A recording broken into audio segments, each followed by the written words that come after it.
Madame, Monsieur, bonjour, bienvenue à la Biblioteca du Lausanne Palace et bienvenue à cette troisième des 6 rencontres avec les auteurs et autrices en liste pour le prix des lecteurs de la ville de Lausanne 2021. Alors après Anne-Sophie Subilia que nous avons reçue en octobre, après Antoinette Richner que nous avons reçue en novembre, c'est avec Joseph Incardona que nous allons passer 1 heure ensemble.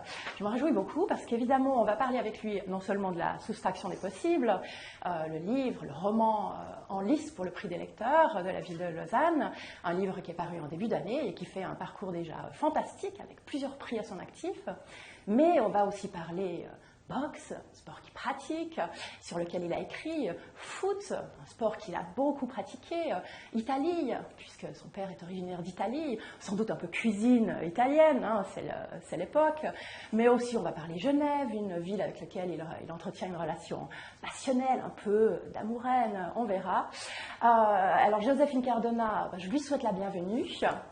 Merci de nous rejoindre, merci de rejoindre notre public tranquillement installé chez lui.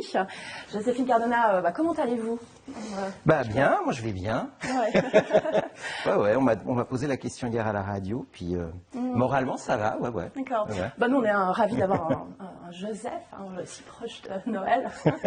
Oui, c'est le cadeau. C'était un peu bientôt votre fête, mais alors voilà, il y a des décorations de Noël partout, l'hiver est arrivé, il a neigé pour la première fois hier en Suisse romande. Est-ce que c'est une période, cette période un peu pré-Noël, cette période d'hivernale que vous aimez, que vous réjouissez? Je dirais que c'est la période entre, enfin il y a une période un peu difficile dans l'année pour moi, c'est entre novembre et fin janvier. Et la période de décembre, je sens, met un peu de couleur, met un peu d'intimité, un peu de chaleur.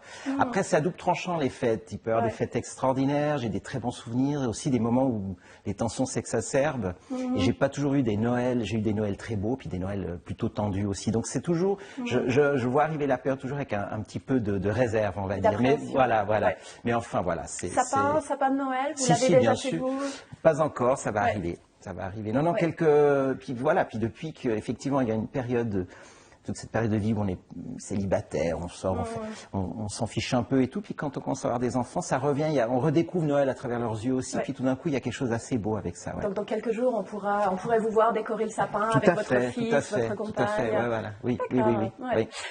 Nous sommes à Lausanne, à la Biblioteca du Lausanne Palace. Vous êtes né à Lausanne, vous êtes reparti très vite vivre en Italie, à Rome, quelques années, pour revenir en Suisse, mais cette fois à Genève en 1976. On parlera ensuite, vous êtes reparti vivre en France, mais vous êtes actuellement de nouveau à Genève. Mais Lausanne, où vous êtes né, qu'est-ce que cette ville symbolise à vos yeux? Est-ce que c'est une ville qui compte? C'est une ville qui a commencé à compter depuis, je dirais, une dizaine d'années, parce que c'est vrai que mes parents habitaient à Écublanc. Donc comme je l'ai raconté dans Permissé, mes parents faisaient les saisons dans les hôtels. Donc ils terminaient une saison, et puis après on est reparti à Rome. Enfin moi je suis né ici, puis après on est reparti 6 mois plus tard à Rome pour leur nouveau contrat de travail en fait. Donc Lausanne a été pendant longtemps finalement juste un lieu où j'étais né sans vraiment la connaître. Puis il y a toujours ce truc, quand on vit à Genève, on vient pas forcément, enfin dans les années 80, on venait pas forcément faire les soirées à Lausanne. Pas encore. Pas encore, alors que maintenant c'est même plus intéressant de venir à Lausanne. Enfin voilà, il y avait ce truc, on n'avait pas forcément envie de prendre le train. Donc c'est une ville qui est restée relativement inconnue pour moi jusqu'à il y a une dizaine d'années où j'ai commencé à... j'ai monté une pièce de théâtre, j'ai eu pas mal de rencontres dans le canton et notamment à Lausanne. Et puis ça m'a permis de la redécouvrir. Je suis venu travailler aussi des fois ici à la SSA avec des collègues pour des scénarios, des choses comme ça. Et petit à petit, et encore aujourd'hui, voilà, c'est un moment de la découvrir et je profite d'aller voir un musée, de me promener dans les rues. Donc je redécouvre sur le tard finalement cette ville dans laquelle je suis né à l'hôpital cantonal de Lausanne. Quoi. Je crois que ça s'appelait pas le CHUV encore. Voilà. Alors la soustraction des possibles, donc paru aux éditions Finitude, des éditions basées à Bordeaux, ville où vous avez habité en début d'année. La soustraction des possibles fait un parcours fantastique depuis sa publication. Il a déjà gagné 2 prix. Il a été sélectionné pour presque une dizaine d'autres. Alors la soustraction des possibles, c'est un roman que j'ai adoré. Il raconte l'histoire d'Aldo, un prof de tennis, tennis club des Eaux Vives à Genève, Oui. vaguement gigolo, et puis de Svetlana, elle qui est une cadre bancaire très ambitieuse. Ils se rencontrent, ils tombent amoureux et puis ils décident, dans le fond, de détourner à leur profit l'argent que des riches investisseurs, la bourgeoisie genevoise ou les banquiers leur confient pour généralement trouver des bons arrangements. Voilà. Donc c'est une histoire d'argent, c'est une histoire d'amour aussi. Ça se passe à Genève, mais avec quelques incursions à Megève, en Corse. Je crois que ce livre est né lorsque vous avez lu quelques lignes d'un fait divers dans le journal qui racontait l'histoire d'une femme travaillant dans la finance qui petit à petit s'est fait prendre justement pour avoir un peu piqué dans la caisse en quelque sorte. Oui, oui, oui. Et cette femme a été repérée parce qu'elle venait au travail finalement tout à coup avec un beau manteau, avec une belle voiture, etc. Est-ce que c'est effectivement comme ça qu'est née la soustraction des possibles? Oui, alors il y a plusieurs choses, mais une des choses, c'est cette anecdote effectivement de cette cadre fondée de pouvoir de l'UBS, je ne sais plus maintenant, c'est peut-être 4-5 ans, et effectivement qui sur chaque transaction de des portefeuilles qu'elle gérait, elle prenait quelques centimes dessus. Alors bien entendu, on ne s'en rend pas compte parce que... Non, c'est tout petit. Voilà, puis en plus sur des grandes sommes, etc. Donc sur chaque transaction aussi de carte bancaire, etc. Et puis voilà, sauf qu'elle avait déjà un très bon salaire, une très bonne position, mais il lui fallait plus. Et puis ils l'ont eu comme ça en fait, c'est que d'un coup c'était la nouvelle Rolex, une fourrure, la nouvelle bagnole, et puis le service interne de sécurité de l'UBS a commencé à soupçonner quelque chose, une malversation, et puis ils sont allés enquêter, et puis ils ont trouvé ça.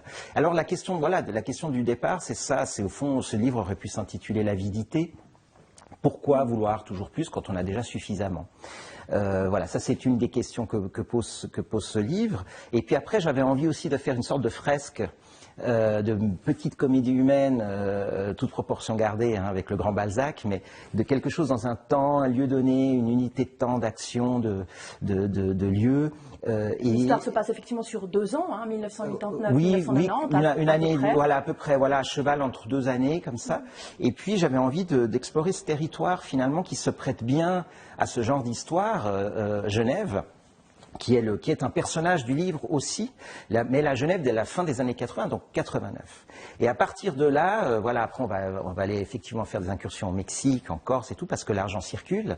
Et c'est le tout début, les balbutiements de la mondialisation, la chute du mur de Berlin, et puis l'arrivée du web créé à Genève, au CERN. Voilà. Donc il y a toutes ces choses-là qui se mettent en place gentiment pour pouvoir créer un monde qui est en train de se terminer au seuil d'un nouveau monde, en fait. Donc l'époque est aussi importante que l'histoire elle-même. Oui. Cette année charnière 1989 oui.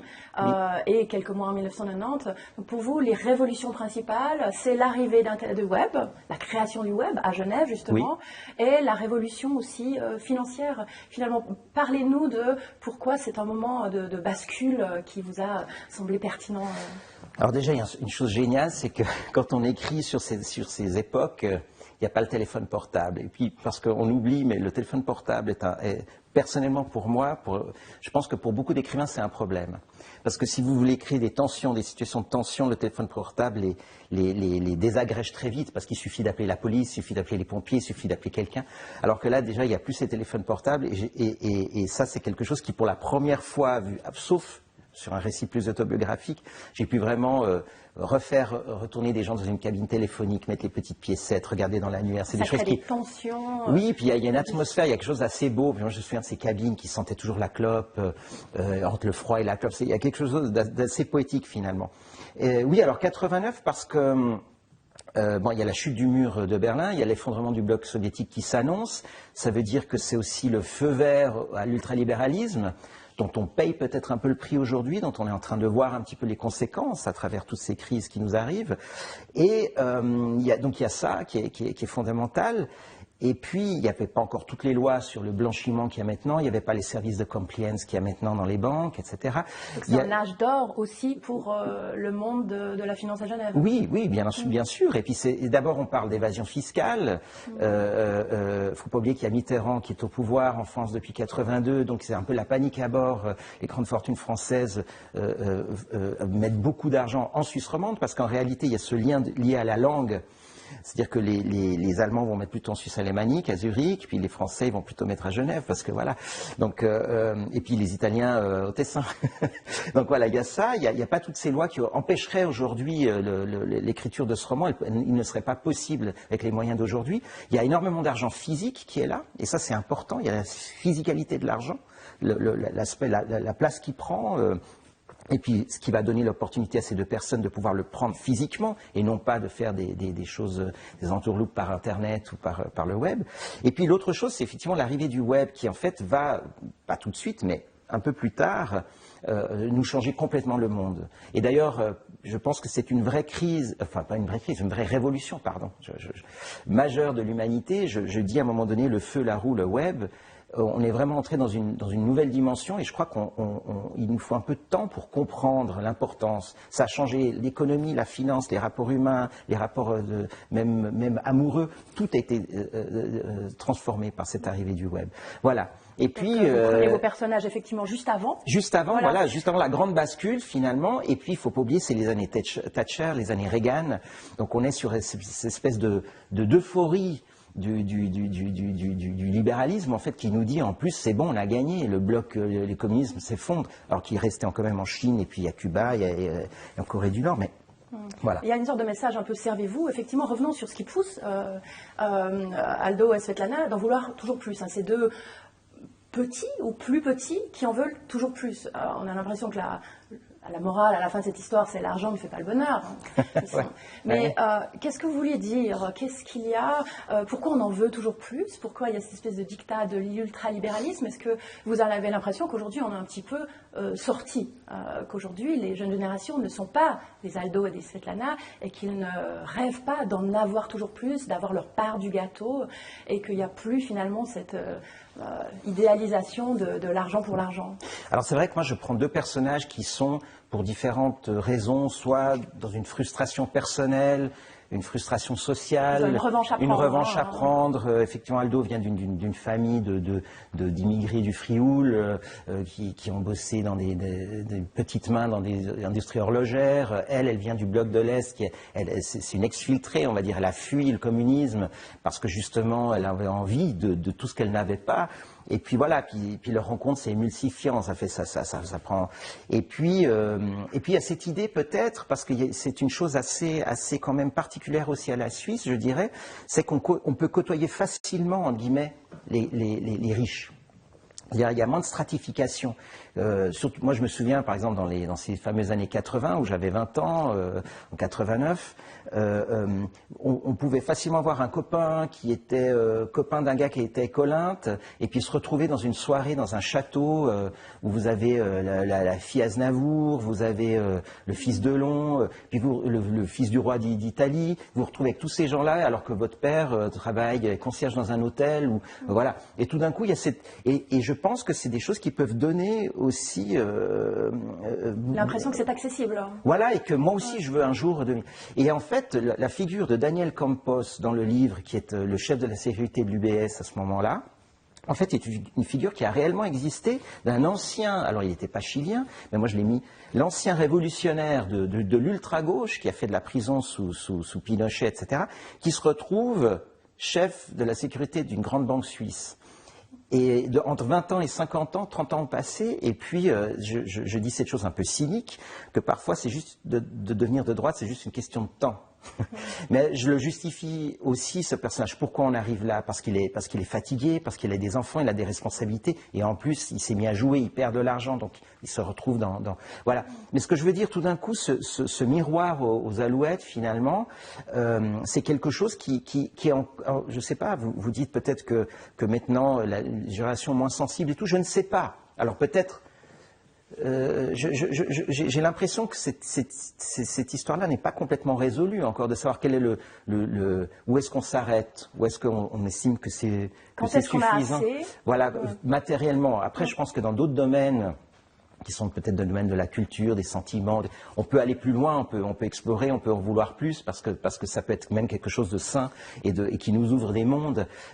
Mais au bout d'un moment, quand vous avez 14 voitures, 3 maisons, 2 bateaux, vous ne pouvez pas vous démultiplier pour profiter de tout ça. Alors qu'est-ce que c'est? Est-ce que c'est le pouvoir?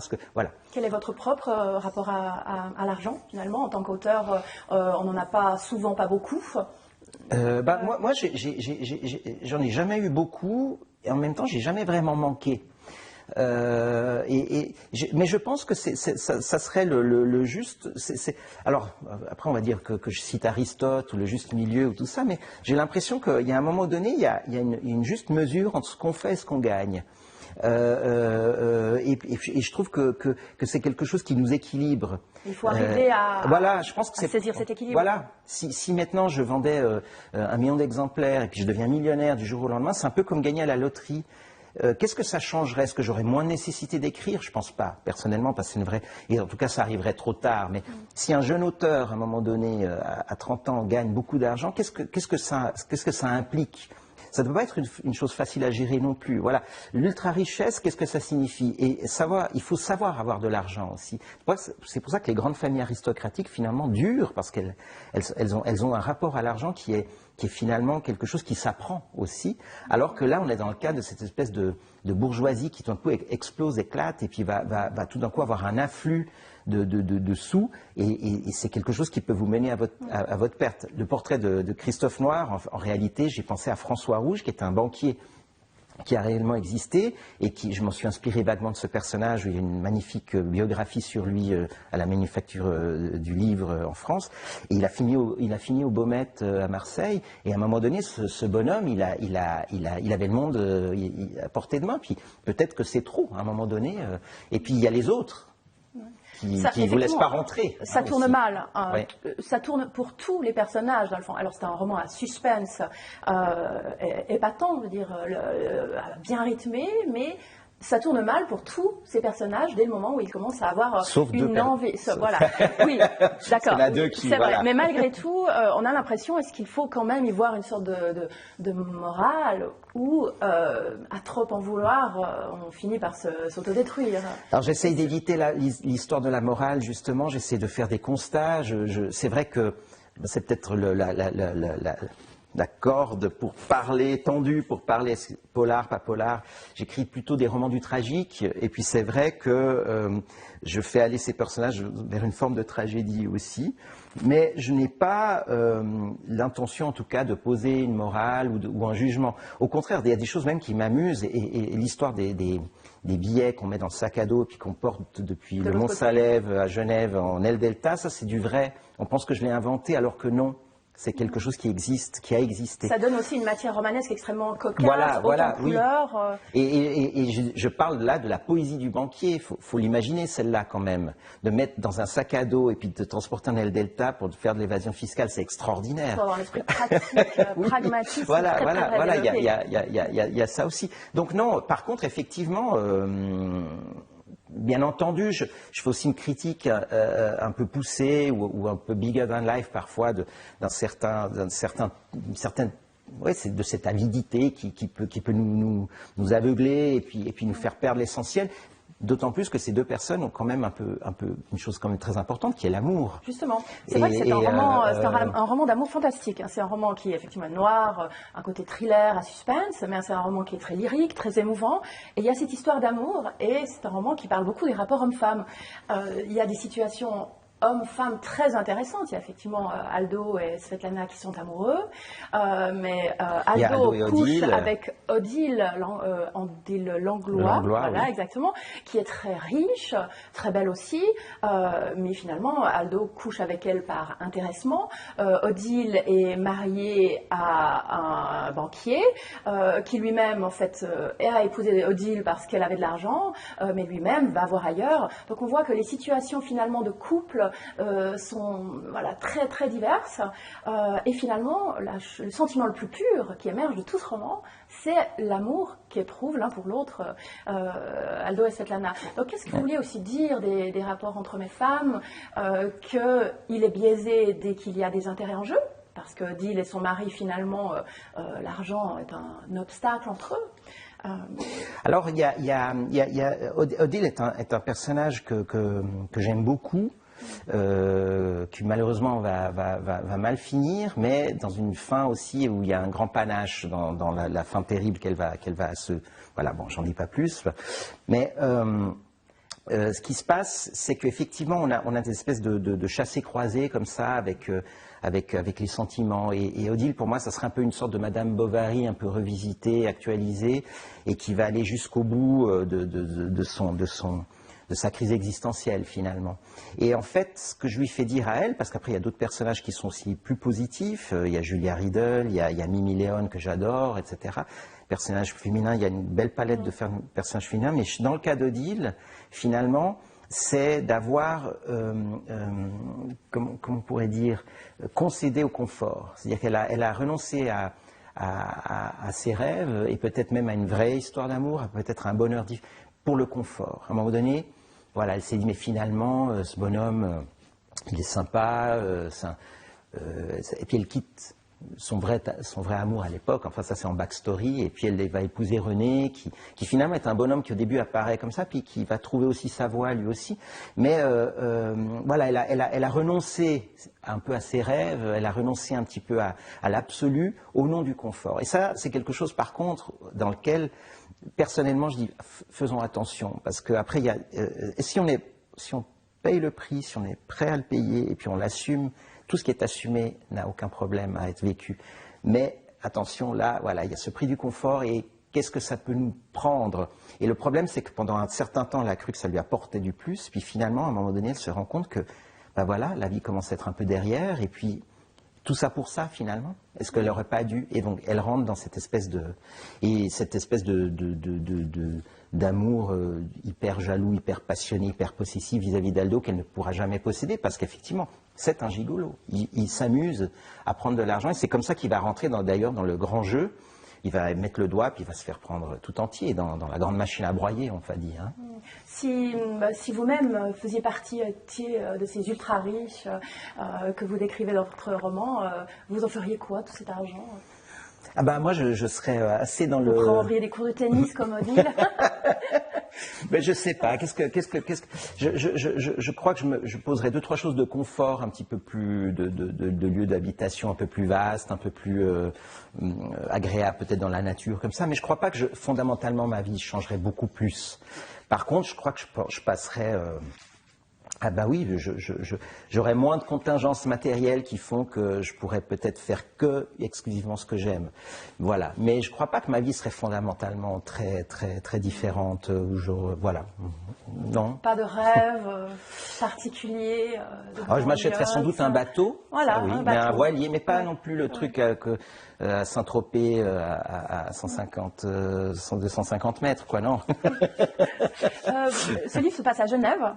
En grande partie. Quel est votre rapport justement à cette ville qui est la vôtre actuellement depuis 2007 non-stop? Je crois que vous n'avez jamais passé autant d'années au même endroit. Oui, puis j'avais passé des années d'adolescence avant de partir et revenir. Ouais. Mais donc vous jetez un œil très intéressant, assez cru, assez acide sur cette Genève dès la fin des années 80, début des années 90. Qu'est-ce que Genève à vos yeux? Cette Genève-là, je la préférais à celle qu'elle est devenue aujourd'hui.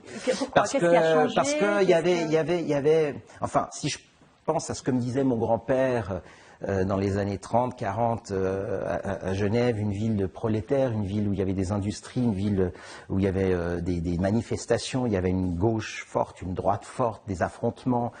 Il y a toute une Genève prolétaire qui a gentiment disparu, qui s'est gentrifiée. Et puis par rapport aux années 80 et 90 que j'ai connues, il y avait énormément de vieux cafés encore, d'espaces authentiques. Il y avait le fameux Géo qui avait fait le docu sur son magazine Genève, la ville où s'en squatte.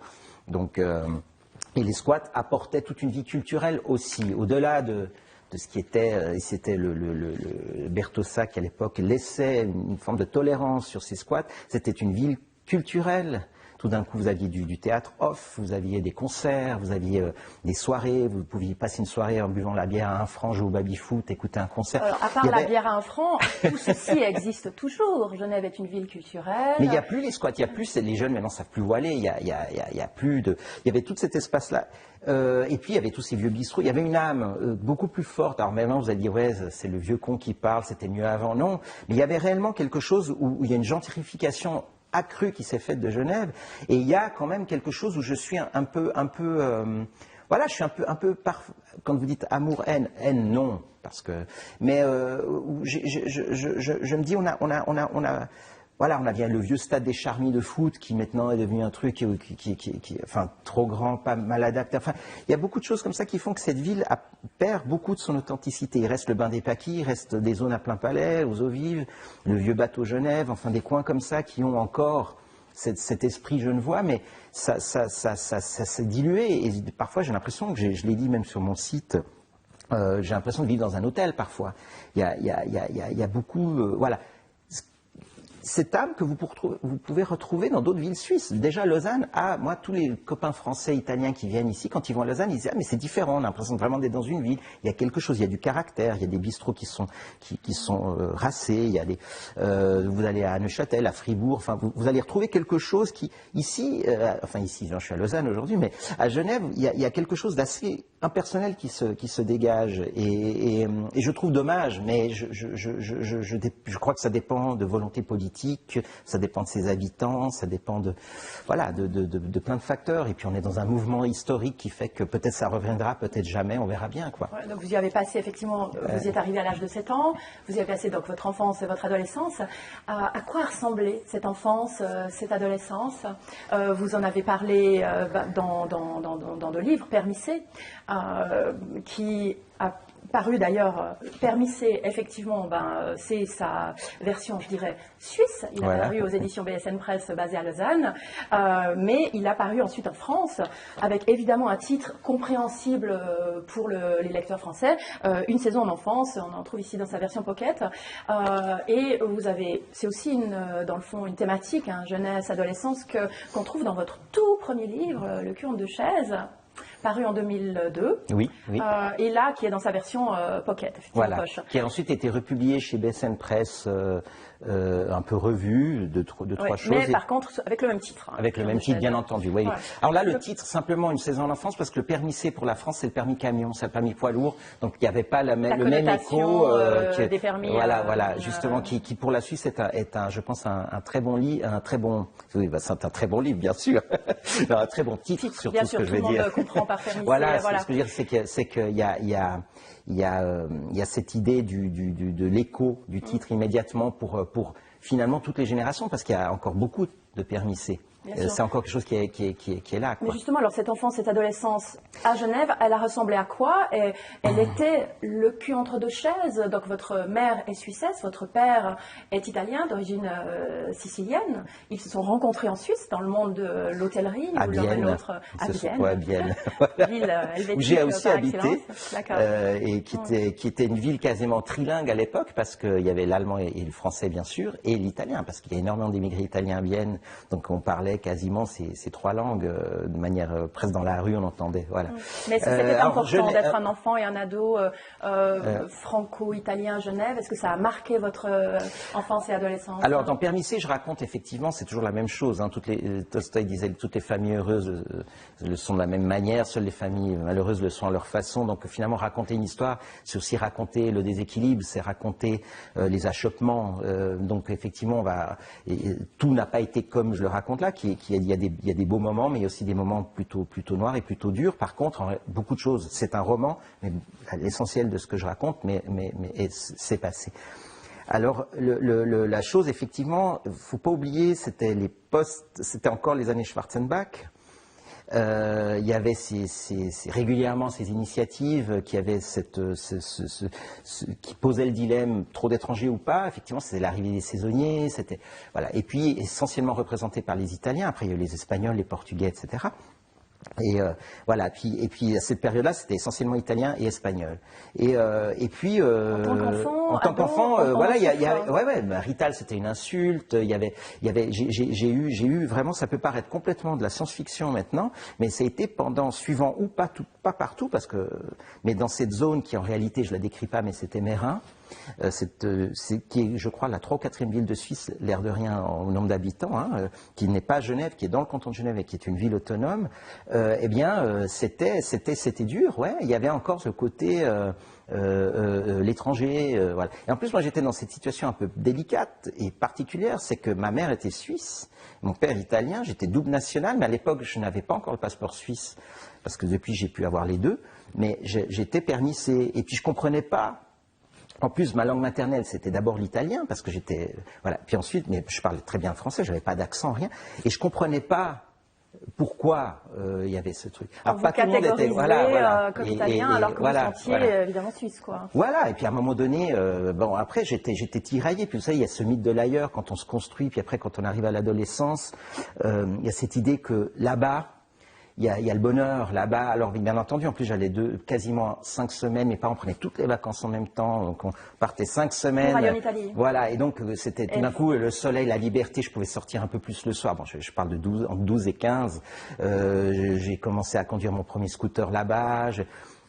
Donc, quand je rentrais, c'était l'école, voilà. Et puis on va idéaliser complètement. Donc, je vois parfaitement ce que peuvent ressentir des jeunes garçons qui peut-être vont passer leurs vacances en Algérie et puis ils reviennent. Puis la Suisse était associée à l'idée de l'école, du travail. Les parents qui se détendaient complètement en vacances, puis là retrouvaient leurs soucis. Donc, il y avait de nouveau ces engueulades à la maison. Donc, il y avait... Voilà, puis en même temps, on est en train de se forger, on se forge son identité, puis on pense qu'on doit choisir, parce qu'on dans le monde, dans la vie en général, on nous pose beaucoup la question oui ou non, alors qu'on devrait poser des questions qui nous laissent plus de réponses possibles. T'es italien ou t'es suisse? Alors à un moment donné, après, il y a eu le refus total de l'Italie. Et Pour vous, pendant quelques années, vous vouliez ouais, après, moi, je voulais être absolument suisse et tout. Et puis, il y a cette petite scène quand même sympathique que m'a raconté un ami de mon père que j'ai retrouvé, mais là, j'étais un peu plus petit, que j'avais complètement oublié. Il y avait un match Italie-Suisse, puis la Suisse marque. Et puis, je fais « waouh » comme ça. Et puis, mon père se tourne, me regarde et il dit « j'ai créé un monstre ». Parce qu'après, l'Italie, bien sûr, c'était toujours l'équipe de foot que j'ai... Le football a joué un rôle immense dans votre enfance, dans votre adolescence. Quoi. Voilà. Quand vous voyez alors un ballon d'un format 120, qu'est-ce que vous éprouvez quand on voit... Quand je vois un ballon, j'ai envie de shooter dedans. D'accord. Vous voulez que je le prenne? Allez-y. Voilà. Effectivement, le football a joué un grand rôle dans votre enfance, adolescence. Oui. Lequel effectivement, je peux le faire rouler, le ballon? Ah, mais le shooter, tout ce que vous voulez. Montrez-nous, vous êtes arrivé ce matin avec quelques objets en lien avec justement cet univers du football qui a autant compté pour vous. Pourquoi est-ce qu'il a compté? Et puis montrez-nous les objets avec lesquels vous êtes. Alors d'abord, je vais vous. En fait, c'est cette époque où, en gros, il n'y a pas le parascolaire, tennis. Famille Meyrin, bon, il y avait aussi pas mal de diversité, mais en même temps, les gosses, c'était soit le foot, soit jouer dehors, puis voilà. Puis effectivement, j'ai commencé à jouer au pied d'immeuble, et puis je me suis pris de passion, puis tout d'un coup, voilà, vous êtes bon, on vous prend. J'ai commencé à Meyrin, et puis depuis j'ai été toujours dans le meilleur niveau suisse. Et les différences justement suisse-italien. Voilà, valorisation sociale tout d'un coup, voilà, qui se met en place. Puis effectivement, tout d'un coup, en plus dans l'équipe, alors bien sûr il y avait des Suisses aussi, mais tout d'un coup il y avait un Espagnol, un Portugais, 2-3 Italiens. Enfin, puis tout d'un coup tout ça était gommé finalement parce qu'après c'était d'autres choses, c'est que quand on allait jouer à Sion, alors là c'était les jeunes voix, voilà, il y avait la rivalité, voilà. Et donc voilà, et petit à petit c'est devenu quelque chose qui a pris une grande importance, oui. Et puis à tel point que c'est devenu un déplaisir ensuite, parce que très tôt, pas tout de suite, mais vers les 14 ans, j'ai commencé à avoir cette espèce d'hantise du match. Donc je mangeais pas, ou je vomissais avant, etc. Parce que vous jouiez de manière des compétitions très sérieuses. Vous étiez en catégorie pré-professionnelle. Oui, jusqu'à la fin. Puis alors à la fin, mon dernier club, c'est celui-ci. Alors ça, c'est le pull que j'ai gardé, donc vintage, hein, avec. Donc c'est le maillot de l'équipe. Du Servette. Hey. Les grenats, voilà. Donc voilà, c'était la Placette, c'était pas encore Manor, ça commençait. Et puis voilà, puis par exemple, moi je me souviens, j'ai joué quasiment toutes mes écoles chaque fois que je jouais contre Lausanne, je jouais contre le fils Chapuisat. Et voilà, et donc on se voyait régulièrement, voilà. Puis après lui, il a fini à être champion d'Europe, genre en équipe suisse, etc. Mais jusqu'à l'âge de 17 ans, on était toujours... Quelle place sur le terrain? Alors moi j'étais un numéro 10, ancien 4-3-3, puis à la fin ma dernière saison et où j'ai fait quelques mois avec les espoirs, j'étais latéral gauche, mais avec un nouveau système qui faisait que j'étais très... Mais cette saison-là, j'ai terminé avec le numéro 3, alors que mon numéro avait toujours été plutôt 8 ou 10, au milieu de terrain. Puis cette saison-là, l'entraîneur a décidé de... Bon, alors j'étais un latéral offensif, on va dire, etc. Puis voilà, puis après j'ai fait une ou deux... J'ai arrêté parce que j'en avais marre, en fait. C'est-à-dire trop de foot a tué cette passion pour le foot? Oui. Puis après, j'étais l'intello de service, parce que moi, j'ai fait le collège ensuite, enfin le gymnase, vous dites. Et puis dans le car, c'était le début de la Nintendo et tout, puis quand on faisait les déplacements, j'étais le seul avec Voltaire, on m'appelait l'intello. C'était peu parce que je préparais les examens, je préparais une épreuve. Vous êtes venu avec une fantastique photo. Ouais, alors celle-ci, je ne sais pas si vous la voyez. Alors ça, c'est un rêve, j'aurais voulu... Voilà, je m'étais joué dans l'équipe nationale de foot d'Italie. Donc on vous voit portant le maillot de l'équipe d'Italie de cette époque. Non, alors ça c'est il y a quelques années, c'est l'équipe nationale d'Italie des écrivains. C'est Nazionale Italiane Scrittori, qui s'appelle Osvaldo Soriano, parce que c'est un écrivain sud-américain qui a beaucoup écrit sur le football, et en Italie c'est un écrivain important. Et voilà, alors j'ai fait un match avec l'équipe d'Italie, on a joué contre l'équipe nationale des éditeurs, et c'est Alessandro Barrico, que vous connaissez sans doute, Barrico, qui est le capitaine de l'équipe. Fantastique. Voilà, bon maintenant on commence à devenir tous un peu vieux, parce que les éditeurs, ils étaient finaux, il y avait 2-3 éditeurs de 50 ans. Mais après, ils envoient les stagiaires de 25 et tout, donc c'était très très difficile de courir derrière le ballon avec ces jeunes.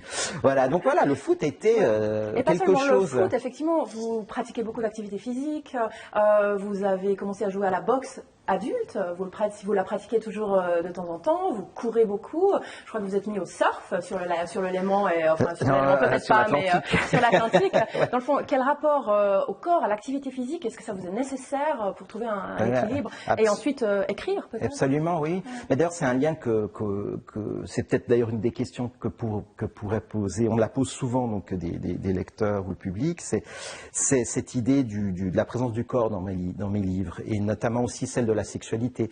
Mais celle de la sexualité, pour moi, c'est un magnifique instrument de l'intimité pour pouvoir dire qui sont fondamentalement ces personnages. Et donc, voilà. Après, bien entendu, si vous avez un gigolo comme personnage, vous ne pouvez pas faire l'impasse sur la sexualité, bien entendu. Mais sinon, de manière plus générale, comme là, vu qu'ils sont là dans Chaleur, par exemple, c'est un championnat du monde de sauna. Et là, justement, qui a réellement existé. Donc, je me suis inspiré d'un fait divers qui s'est terminé tragiquement, où vous avez vraiment un lien au corps très très très très important et très fort. Et voilà, moi, c'est étonnant parce que... Quel plaisir vous avez à vous dépenser sur un terrain de foot, sur un ring de boxe? Qu'est-ce que vous ressentez? C'est une vraie nécessité presque de vie, de souffle. Ce que je veux dire, il y a toujours cette dichotomie entre l'intellectuel qui ne serait pas sportif ou le sportif qui serait un idiot. Voilà. Et puis d'ailleurs, quand j'avais publié mon premier roman, je me souviens, il y avait un ancien coéquipier qui me voit au Salon des Livres 10 ans plus tard, me dit « Ah, mais t'écris, je savais pas. » J'ai dit « Mais à l'époque, je savais pas non plus. » Mais c'est pas parce qu'on joue au foot qu'on est un idiot voilà. Donc, et alors ce rapport, pour moi, mais si vous prenez des écrivains comme Jack London, comme Hemingway, le physique a toujours été quelque chose d'important. Enfin, l'expression du corps dans sa physicalité, dans l'effort. Et pour moi, je retrouve les mêmes... Le sport demande de la pugnacité, demande de la constance, de la discipline, et c'est toutes les mêmes valeurs dont vous avez besoin pour écrire. Constance, discipline, pugnacité, La boxe, pourquoi la boxe? Quand même, qui est peut-être moins pratiquée, je dirais, que la course à pied ou le foot. Alors la boxe, j'ai jamais fait de combat officiel. Par contre, je suis des entraînements, enfin là, un peu moins depuis quelques temps avec ces histoires de salles où on peut pas aller. J'ai fait par contre dans des moments de forme qui pas actuellement, mais quand un peu moins de poids, qu'on s'est bien entraîné, etc. Je fais des sparring avec des boxeurs qui vont faire peut-être le championnat roman. Alors je fais un ou deux rounds, après c'est un autre qui rentre, après je reviens. Mais bon, quand même, on est dans vraiment quelque chose qui est soutenu. Bah, pour moi, la boxe, c'est bon. Il y a quelque chose. C'est un sport vraiment. C'est pas le seul, bien entendu, mais le mensonge n'est pas admis. C'est-à-dire que si c'est tellement difficile de tenir 3 rounds sur un ring, ça vous demande une telle abnégation, une telle intelligence du corps aussi. Moi, je suis toujours impressionné par l'intelligence du corps d'un boxeur, c'est-à-dire l'instinct intégré, la technique intégrée dans le mouvement. Et puis là, si vous faites un faux mouvement, vous prenez le coup et voilà. Et puis après, il y a toute l'esthétique. Alors moi, je suis dans un vieux club de boxe où tout est pourri, tout est vieux, tout est rouillé, tout est avec des vieux. Même les entraîneurs sont vieux, ils ont 70 ans. C'est génial. Il y a une atmosphère, ça, c'est pas la salle de fitness qui existe, voilà, bon, ça fait partie, mais c'est pas le truc tout joli, au contraire, ça sent la sueur, ça pue, il y a des trucs, des bandelettes par terre, voilà. Mais il y a une forme entre guillemets, de vérité, de réalité qui me plaît beaucoup, et puis c'est aussi côtoyer tout d'un coup, bah ouais, il y a beaucoup de filles d'ailleurs et quand on fait un sparring avec les filles qui elles peuvent taper vraiment, et vous faites un sparring contre une nénette qui se prépare les championnats suisses, je vous promets que c'est du sérieux, hein. Donc ça égalise. Et puis aussi voilà, puis vous avez les petits marlous qui viennent de Honnay, entre guillemets les cités genevoises et tout. Vous avez tout ce mélange là aussi. Puis ils ont 20 ans, 22 ans, 25. Puis moi je suis un des plus vieux parce qu'il y a un type, il a mon âge, c'est un boucher. Enfin, c'est marrant parce qu'il porte puis c'est un mec vraiment, il est bouché quoi. Enfin, il y a toute cette diversité, ce petit microcosme qui est merveilleux. Et puis vous avez ces vieux entraîneurs c'est magnifique ce qu'ils font avec les jeunes aussi, la manière qu'ils ont de poser des règles, de poser des limites, de dire tu boxes, tu ne frappes pas, de devoir contenir leur frustration, leurs choses, ça peut dégénérer. Puis ils ont toujours cette psychologie, mais sans avoir fait de code, ni d'école de psychologie sociale, ni rien. Juste le contact de la vie, quoi, le bon sens et l'expérience de vie. Et ça, c'est des choses qui, pour moi, sont... D'ailleurs, j'ai écrit des petits textes dans des revues sur la boxe, sur des choses comme ça, qui sont pour moi, Puis après, bien entendu, dans le monde du cinéma, de la littérature, la boxe est un des sports les plus magnifiés. Hein. Ouais, ou avec le cyclisme et puis oui, ouais. Oui. L'écriture, justement, dans tout ça, alors quand vous étiez gamin, vous disiez un gamin footballeur qui n'écrivait pas encore, quand est-ce que l'écriture est arrivée dans votre vie et qu'elle a commencé à prendre beaucoup, voire plus tard toute la place? En réalité, l'écriture, elle a été là très vite. Sauf que c'est quelque chose qui était comme de l'ordre du jeu. Comment ça se manifestait? Vous écriviez des petites histoires? J'étais souvent seul d'abord, parce enfant unique, et puis on déménageait tout le temps, donc c'est toujours le nouveau dans l'école, et ce qui faisait que le temps que je me fasse des amis ou pas, j'étais seul. Donc je me créais des mondes et je jouais, voilà, et je commençais aussi des jeux physiques, construire une cabane, j'avais un chien, on était les deux, c'est tout, voilà. Ou alors j'écrivais à 10-12 ans, comme ça, je faisais des BD. Je dessinais, je faisais des scénarios, j'écrivais des petits trucs et tout, et puis en fait, mais c'était de l'ordre, à un moment donné, au lieu d'aller jouer à la PlayStation, j'allais écrire des petits trucs, quoi. Voilà. C'était votre univers. Et je dessinais, voilà, parce que je lisais beaucoup de BD, etc. Je lisais énormément de BD, j'étais un dévoreur de bande dessinée, et voilà. Et puis petit à petit, c'est quelque chose qui était un peu remisé, on va dire, parce que alors je me disais, ok, qu'est-ce que je vais faire? Il n'y a rien qui me plaît. Alors je pensais, le seul métier qui trouvait grâce, entre guillemets, à mes yeux, et en disant ça, je ne veux pas dénigrer aucun, voilà, mais c'était le journalisme. Et donc j'ai voulu, et ça a été désastreux, mon expérience au courrier, qui a duré 6 mois, puis après on m'a dit, écoutez, c'était Patrice Muni à l'époque qui m'avait dit, écoutez jeune homme, il faudrait peut-être trouver autre chose. Oui, je faisais pas du journalisme, non, il me manquait une info, je l'inventais. Alors bien sûr, j'ai eu une fois un article important sur un sujet important où là, mais sinon, des fois on me demandait des petits trucs, puis voilà, je magnifiais le truc ou je le distordais et tout, et voilà, oui, voilà, c'est ça. Et c'est là que j'ai compris que j'avais envie d'écrire des histoires, parce que j'écris des histoires. Alors aujourd'hui, effectivement, vous, depuis quelques années, depuis même bientôt 15 ans, vous vivez de votre plume. mais vous déclinez en fait votre plume de manière diverse et variée. Il y a effectivement l'écriture de romans, récits, une quinzaine de parutions déjà à votre actif, même un peu plus. Vous écrivez des scénarios de BD, scénarios de télévision, scénarios de cinéma. Vous avez co-réalisé un film également. Donc à quoi ressemble votre vie d'écrivain dans un sens large aujourd'hui? Pourquoi ce choix? Est-ce que ça a été difficile de faire ce choix? Jusqu'à il y a 6 ans environ, oui, environ 6-7 ans, j'avais toujours le petit boulot alimentaire, enfin le boulot alimentaire à côté. Le dernier, c'était gardien de musée. Voilà. Et puis petit à petit, j'ai commencé à... pour moi, la littérature, c'est le tronc, c'est la base, c'est le socle. Et puis après, tout d'un coup, il y a une proposition de quelqu'un pour collaborer sur un court-métrage. Alors, je fais mes armes petit à petit comme scénariste, et puis c'est jamais fini, parce que comme l'écriture, on n'a jamais fini d'apprendre. Mais c'est une autre écriture, c'est autre chose. Alors, j'ai pas fait d'école, mais l'expérience, petit à petit, de fil en aiguille, on a... Voilà, et puis dans le milieu du cinéma, vous êtes mieux payé. Parce que voilà, il y a toute une chaîne qui fait que voilà, vous travaillez avec d'autres personnes, etc., qui fait que vous avez des salaires, vous pouvez toucher entre guillemets l'intermittence du spectacle, qui existe en réalité en Suisse, mais qui est déguisée parce qu'elle n'apporte pas ce nom, mais elle existe. Voilà, puis après il y a eu le théâtre. Et puis de fil en aiguille, vous mettez en scène une pièce qui était d'ailleurs jouée il y a 2 ans, qui s'appelle Les Hommes, la compagnie Anne Vouillot, ici au du Pull-Off. Voilà. Et puis petit à petit, tout d'un coup, il y a une table ronde, vous êtes invité.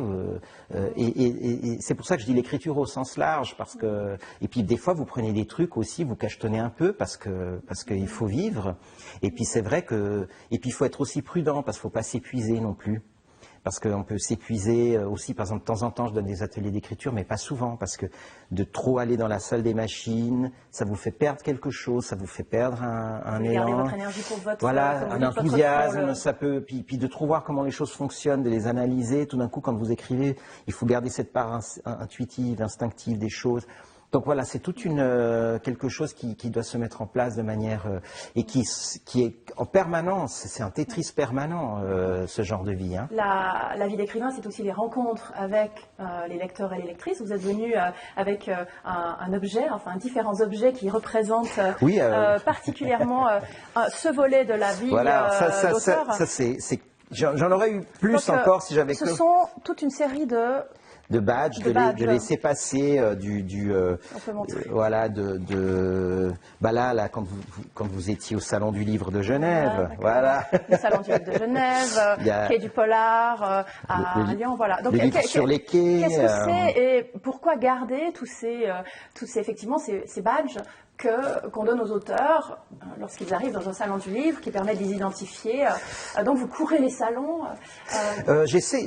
Voilà. Donc pourquoi les garder déjà, ce joli arbre de Noël de badge de salon du livre? Mais parce que déjà, je pense que je suis un peu fétichiste, quoi. Il y a des objets qui me rappellent un moment, un instant. Et puis c'est une façon aussi de rendre matériel, de rendre concret ces moments, parce qu'après on les oublie un peu, voilà. Et puis tout d'un coup, tous ces déplacements qu'on fait, et puis c'est comme presque des campagnes qu'on ferait. Et puis vous savez, les soldats ils mettent leurs petits trucs là puis là voilà, et puis tout d'un coup je me dis, mais tiens, j'avais oublié que j'avais été dans cet endroit-là. Voilà, puis c'est simplement un petit témoignage. Avec les lecteurs et les lectrices, est-ce que c'est des bons moments pour vous? Vous aimez partager les livres, parler, écouter?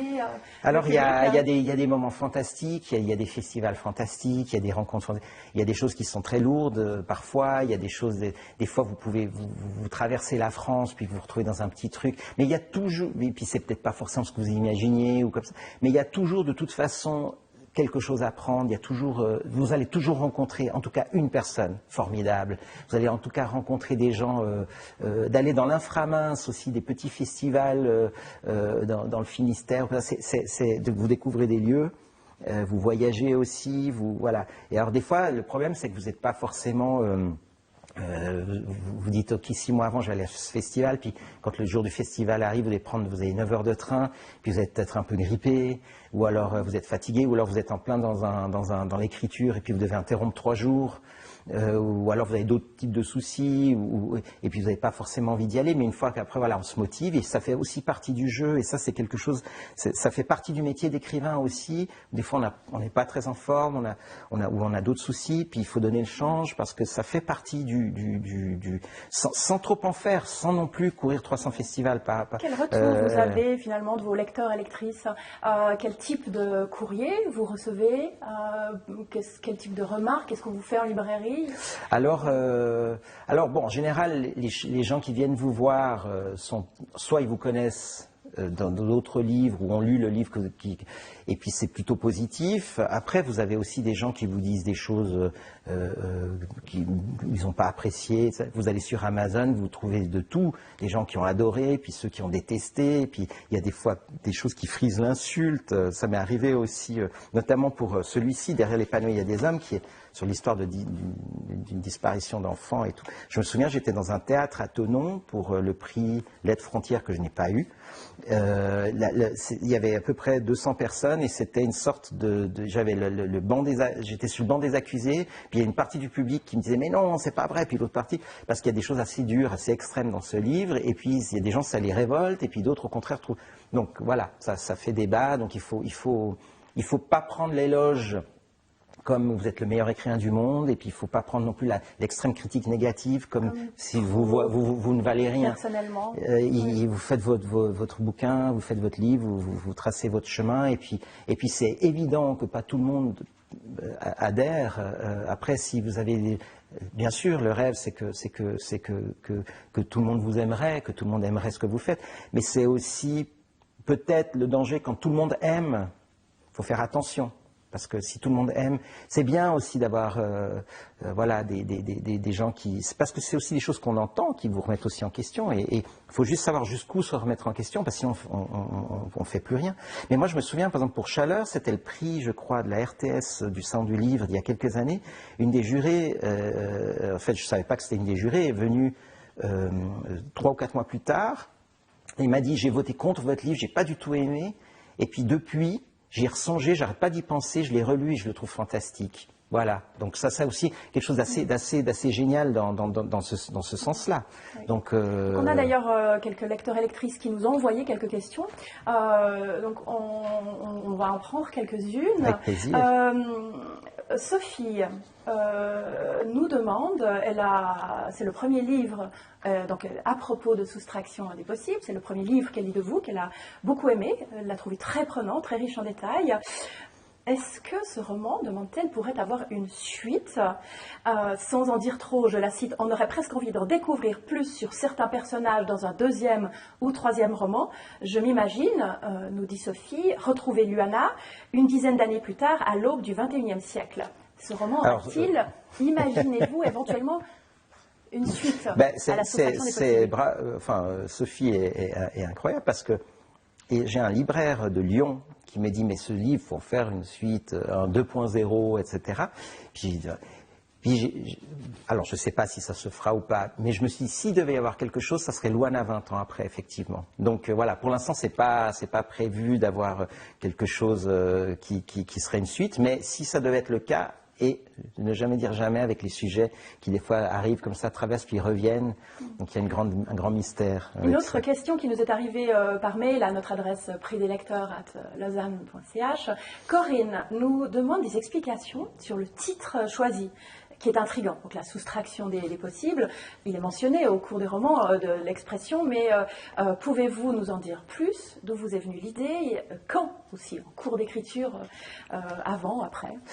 On m'a relevé que dans Permissé, à un moment donné, je dis, mais est-ce que peut-être la vie n'est pas une soustraction des possibles? J'avais écrit comme ça, voilà. Et puis je l'avais complètement oublié. Puis en fait, en reprenant pourquoi j'ai donné ce titre? Parce qu'il y a cet artiste Pistoletto de l'Arte Povera, cet artiste italien qui a émis l'hypothèse que chaque œuvre d'art qui se fait n'est pas une chose en plus qui est donnée au monde, mais soustraite, une chose qu'on peut faire en moins. Et au fond, peut-être que tous nos actes, et c'est ça pour aller vite, hein, pour répondre au plus de questions possibles, peut-être que Aldo et Svetlana, chaque action qu'ils font, chaque chose qui se met en branle dans leur vie, en fait, c'est quelque chose en moins et qui les emmène vers une tragédie. Et dans ce livre qui est celui du plus, au fond, est-ce que quand on a l'idée peut-être d'obtenir quelque chose, est-ce que quand on l'obtient, c'est quelque chose en moins qu'on a le désir d'obtenir? Est-ce qu'au fond, ce désir d'obtenir serait plus important que l'obtention elle-même de l'objet? En tout cas, voilà, on vit dans une époque où beaucoup de choses, de moins en moins dans la peinture, dans beaucoup de médias comme ça, il est très difficile de créer du neuf. Donc voilà, c'est cette idée-là de l'entonnoir finalement. D'autres questions qui viennent notamment des jurés qui composent le jury du prix des lecteurs de la ville de Lausanne. Je les salue d'ailleurs. Bonjour. Voilà. Jean-Claude demande quel est, ça tombe bien, votre auteur de roman policier favori. Ça tombe bien parce que vous êtes venu notamment avec un livre. Ah oui, alors, voilà, alors justement, moi, j'ai pas l'impression tellement de faire du policier. Si on doit me mettre dans la catégorie, ça serait du roman noir. Hein. Voilà. Donc, alors, je dirais que dans le roman policier pur d'enquête, j'aime beaucoup Michael Connelly. Je trouve que c'est un des rares aujourd'hui qui arrive encore à faire sur une formule éculée du whodunit, à faire des choses assez formidables et dans le suspense et dans l'écriture, et puis aussi dans toute la découverte d'un pan de société comme pouvait le faire Chandler avec Marlowe, etc. Sinon, dans le roman, j'aime beaucoup James Crumley, qui est aussi un peu entre polar, et puis surtout Harry Crews. Harry Crews qui a écrit Body, Car, la malédiction du gitan. C'est des romans extraordinaires, le personnage est extraordinaire, il est décédé il y a quelques années. Harry Crews, vraiment, allez-y, c'est extraordinaire, voilà. Et sinon, j'en profite, oui. Vous m'aviez demandé un roman fétiche, Demande à la poussière de John Fante, qui pour moi c'est ni du noir ni du polar, c'est simplement de la littérature. Et d'ailleurs, à ce propos, moi je pense que qu'est-ce qui fait qu'un livre, au-delà du genre, c'est l'écriture. Oui. On peut lire un livre de SF et tout. Voilà, ça c'est un peu le livre de l'initiation aussi. C'est l'histoire d'un jeune gars qui veut devenir écrivain, qui part de sa petite ville du Colorado. Il arrive à Los Angeles et puis c'est ces années où il mange des oranges, il écrit à sa machine et il tombe amoureux d'une serveuse mexicaine. Et quand vous avez 20 ans, puis vous avez soif d'absolu, vous avez soif d'écriture, ça c'est le livre qu'il faut absolument lire, quoi, parce que c'est un grand bouquin. Ouais. D'ailleurs, vous êtes venu avec 2 autres titres. On va les regarder avant voilà, alors encore 2-3 questions. Je me suis dit, j'en profitais pour les coups de cœur, voilà, les collègues. Alors bon, malheureusement 2 sont déjà morts, mais voilà, chez Zoé, Coupe sombre de Oscar Pierre, c'est un écrivain grison ou grisonnet, je ne sais pas comment on dit, grison. D'ailleurs, qui écrit en romanche. Voilà, et qui je crois il me semble qu'il est décédé il y a aussi 2 ans. Et c'est du nature writing, c'est magnifique, c'est l'histoire d'un bonhomme qui sort de prison parce qu'il a tué quelqu'un lors d'un accident de chasse. C'est un bûcheron. Magnifique. Et c'est toujours ces petits livres, hein, c'est quoi? C'est 110 pages, puis quand vous refermez ça, vous avez l'impression d'avoir lu une épopée. C'est d'une force d'écriture. Et pour les 3 romans, pareil. Flavio Stellman, lui aussi décédé, traduit du suisse allemand, Bajas, ça se passe dans la Suisse des années 50. Il y a visiblement un garçon de ferme qui aurait tué un couple de fermiers. Et puis c'est cette espèce de vieux flic qui, alors là, pour le coup, ça serait un polar, mais c'est une écriture. Après, moi je parle de Ramu dans la soustraction. Ramu, c'est l'écrivain du roman noir par excellence, comme Céline, comme. D'ailleurs, Gafia, une autre de nos lectrices, demandait également pourquoi Ramu, en fait, apparaît. Justement, Mimi Léon offre en cadeau un livre à Line de Ramu. Voilà. Donc, Ramu, pour vous, c'est un auteur qui oui. compte. C'est pour ça que cette vieille femme corse offre à ses petites filles Alors, Ramu. Cette femme de Mimi Léon, donc déjà, c'est une femme qui a perdu les choses essentielles. Enfin, elle a 2 grandes douleurs. Elle a perdu l'homme qu'elle aimait, et puis sa fille est handicapée. Et donc, elle porte en elle cette espèce de grande blessure, et c'est devenu une ascète. Et un de ses derniers plaisirs, à part la course à pied, c'est la lecture. Et quand elle remarque que parce que les anciens billets de 200 francs suisses, il y avait l'effigie de Ramu dessus. Elle adore lire, donc, et quand elle remarque que l'argent qu'elle va mettre dans les banques suisses porte l'effigie échangé en francs suisses et porte l'effigie de Ramu, elle dit mais je vais quand même, la moindre des choses c'est que je lise l'écrivain un peu phare de la Suisse romande. Et elle va en tomber follement amoureuse de cette écriture de ce bonhomme. Et donc, voilà. Pour et là, pour vous, s'il faut lire un roman de Ramus, c'est Aline. Oh, non, ça pourrait, non, pas forcément, ça pourrait être la grande peur dans la montagne, par exemple, peut-être, mais voilà, j'en ai lu une dizaine, donc je disais, mais ils sont tous, la beauté sur la terre, je crois, hein, ou la beauté du monde, je sais plus.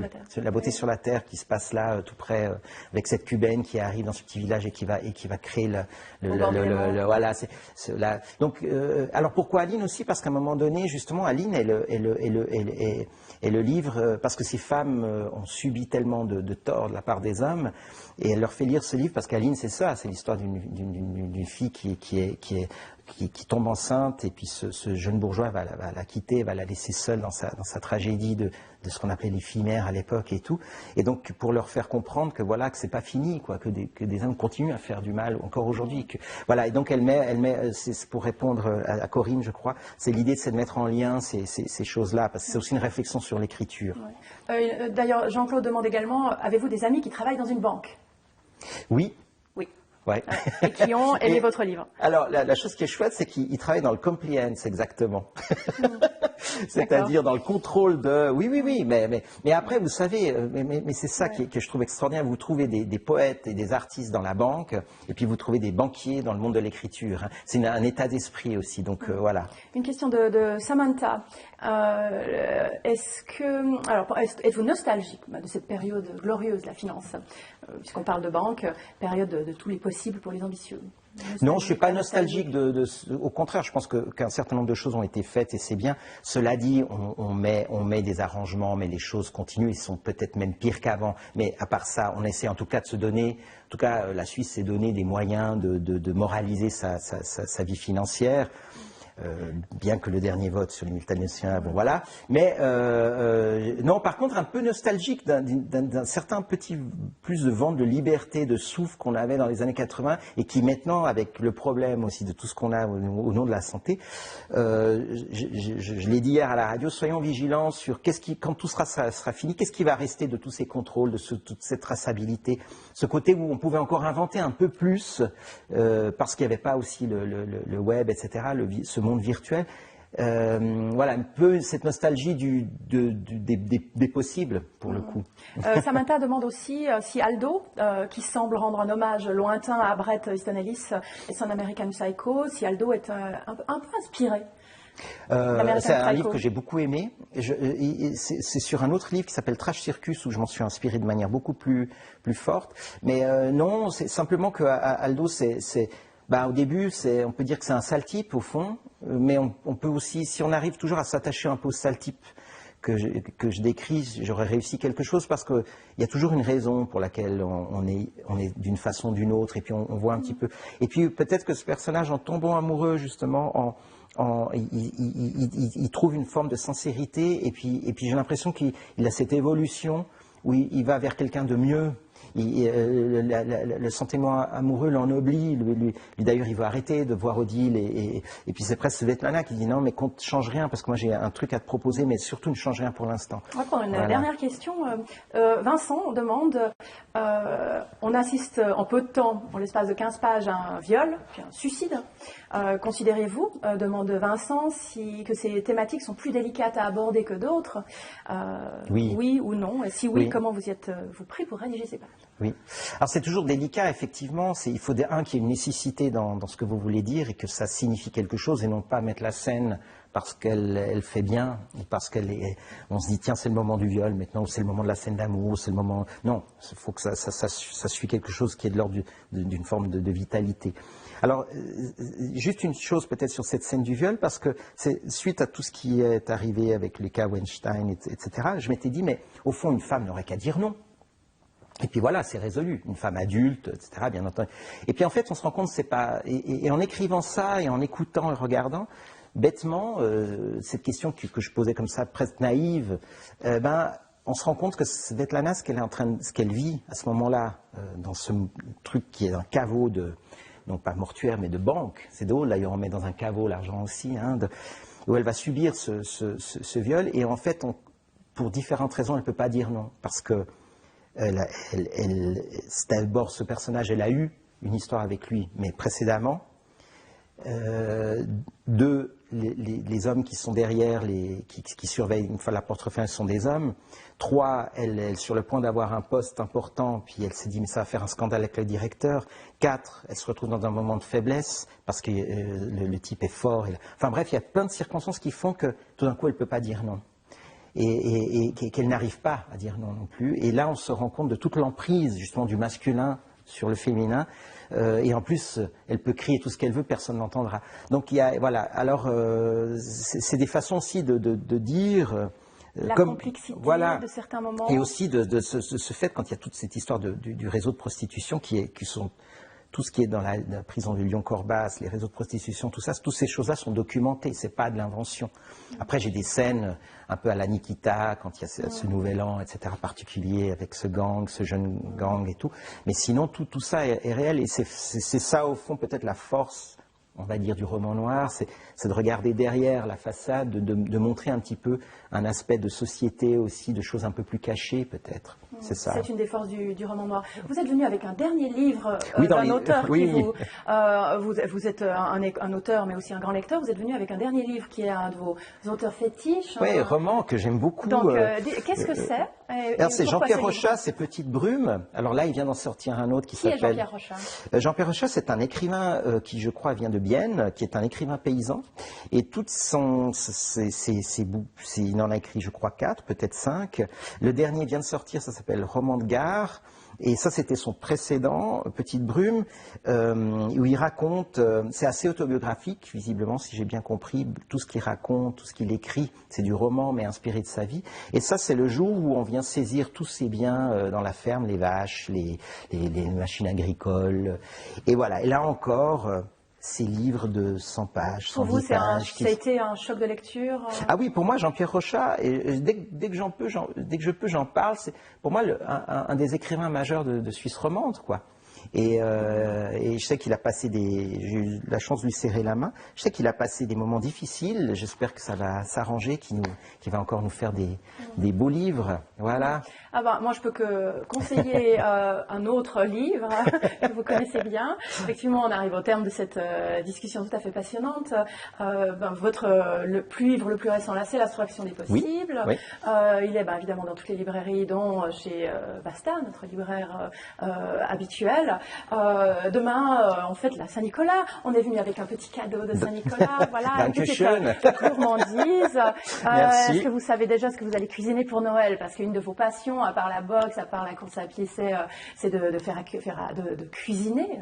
Vous êtes gourmand et cuisinier. Votre recette de Noël Alors je vais pas être tellement dans la tradition, je sais pas encore, mais en général c'est vrai que des petites choses, peut-être justement à Noël moins cuisinées, c'est-à-dire un petit saumon en champagne, un truc comme ça, quoi. Voilà, mais peut-être, je sais pas, peut-être il y aura quand même des pâtes, sans doute, avec de la viande ou du poisson. Et enfin, il y aura. Puis pour moi, le repas de Noël, c'est pas 15 jours, c'est plus sur 2-3 jours, comme ça, on essaie de se faire plaisir. Ça peut être aussi une fondue, tout simplement. Donc voilà. On vous souhaite de belles fêtes de Noël. Merci d'avoir passé cette heure en notre compagnie. Et chers auditeurs, chers publics, merci à vous. Voilà, puis merci de l'accueil, merci à tout le monde. Et puis voilà, on se reverra en avril tous ensemble. Au revoir. Merci, Joseph Cardona. Au revoir.